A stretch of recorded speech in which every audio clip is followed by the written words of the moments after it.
My 11-year-old daughter and her friends are a bunch of murder hobos. Posted by u/rare_pattern 1989. My daughter is 11 years old and started watching Stranger Things on Netflix a while back because some of the kids in her class were talking about it. After seeing a few episodes, she came to me asking what Dungeons and Dragons really was. I am by no means an expert on the game. I've played maybe 4 sessions about 20 years ago. But I explained the basic concept to her, and she thought it sounded really cool. I found my old dice and gave them to her to mess around with. Last week, she asked if I could make a story for her and her friends to play. It sounded like a fun idea, so I obliged. Since it was Halloween, even though we don't really celebrate it in my country, I created a small Halloween campaign for the girls. In the interest of time, they had to be done in an afternoon, and I didn't have the time to browse through the entire rule set. I created simplified character sheets for them with a bunch of predefined skills and crafted an inventory for each of them with helpful items to tackle some challenges. I made a PowerPoint presentation with several images to help them visualize what was going on and where they were. I also prepared a handwritten scroll with their quest objective on it, burning the edges a bit to give it a cool look, all fun stuff. The quest itself was pretty simple. The town where the girls lived was cursed for Halloween, and if they didn't lift the curse before midnight, all the townspeople would turn into monsters.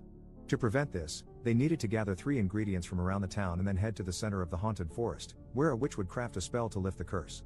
I had a lot of things prepared, but the one thing I didn't anticipate was how quickly my daughter and her 3 friends turned into murder hobos.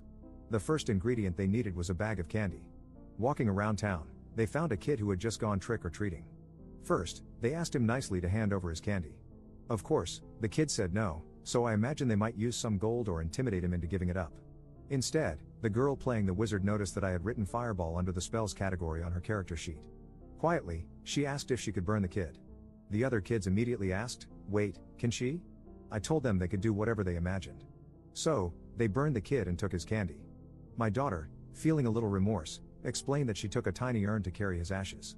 And, well, that set the tone for the rest of the campaign, as I could never have imagined those girls being so evil. The second ingredient was a bottle of wine, so they went to the local tavern. They first tried to steal a bottle, but when the stealth check failed, they decided to jump the barkeep and kill him to take the wine. The third ingredient was a dragon's tooth, which they could find in the house of an orcish warrior on the outskirts of town. Instead of knocking on the door, their first instinct was to try and kick it down. My daughter rolled a 1 on that check, so I told her she lost 1 health point because she hurt her foot. Next, they decided to break the window and enter the house that way. Of course, the orc wasn't happy with adventurers breaking into her home and attacked them on sight. They cast a sleep spell on her, tied her up with the rope they had, and took the tooth. They also decided her armor and axe were cool, so they stripped her and looted her house, leaving a naked, tied-up orc behind. At the edge of the forest, they encountered a ghost.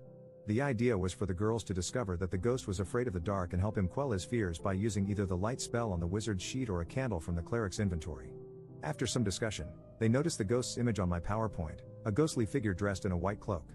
"Maybe we should just set his cloak on fire," they giggled. So the ghost ran away, burning, and revealed the path to the haunted forest. The encounters in the forest didn't go as planned, either. They first encountered a group of skeletons dancing around a bonfire. The skeletons invited them to join their Halloween ritual dance, promising a reward. I had prepared music for this encounter, a song my daughter often dances to, and the girls immediately got up from the table to perform the dance. After completing it, the skeletons showed them the path deeper into the forest. However, the rogue asked why they weren't getting a proper reward. When the skeletons explained that revealing the path was the reward, the girls didn't like the answer and decided to teach them a violent lesson. Where I underestimated their desire for murder, I overestimated their intelligence. They arrived at a pond, where a water spirit gave them a riddle.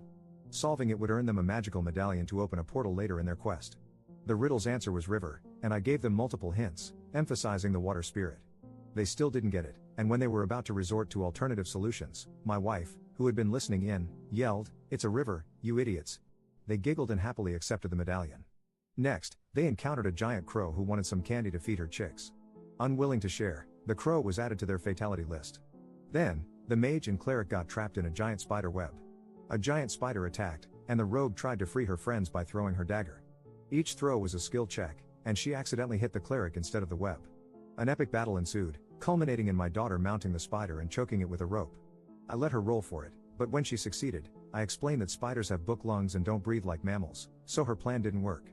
It was still a cool idea, though.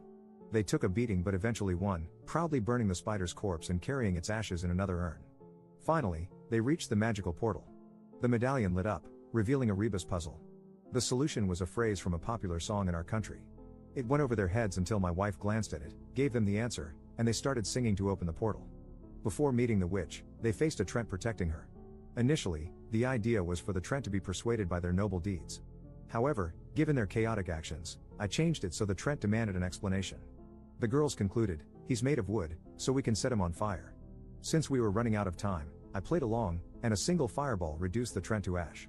The confrontation with the witch was brief. She crafted the spell they needed to lift the curse.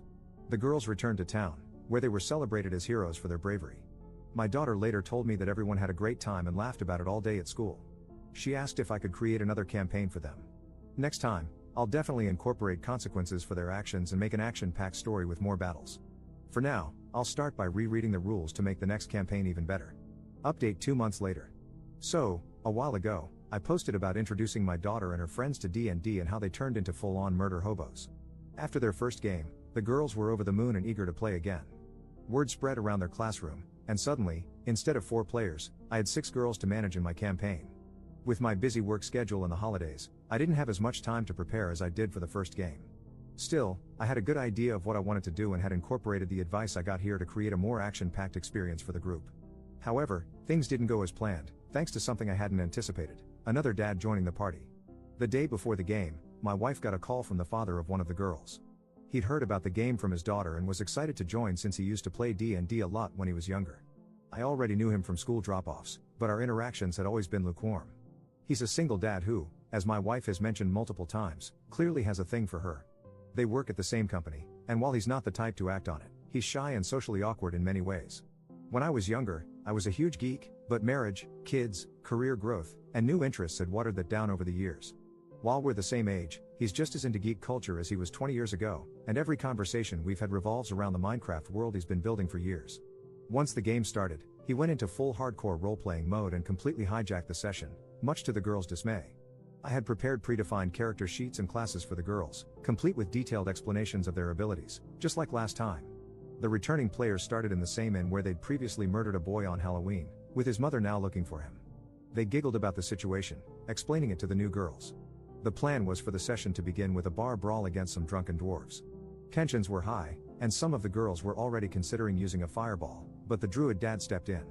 He diffused the situation by charming the dwarves, buying them beer, passing all the charisma checks, and peacefully settling things.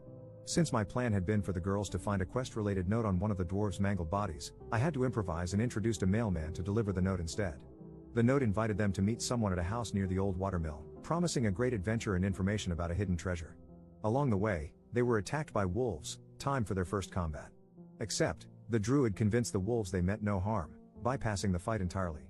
When they reached the house, the girls wanted to barge in, but the druid insisted on scouting for traps and suspicious activity. He found a bird to ask for information about the house. Meanwhile, the girls started getting bored and bickering among themselves.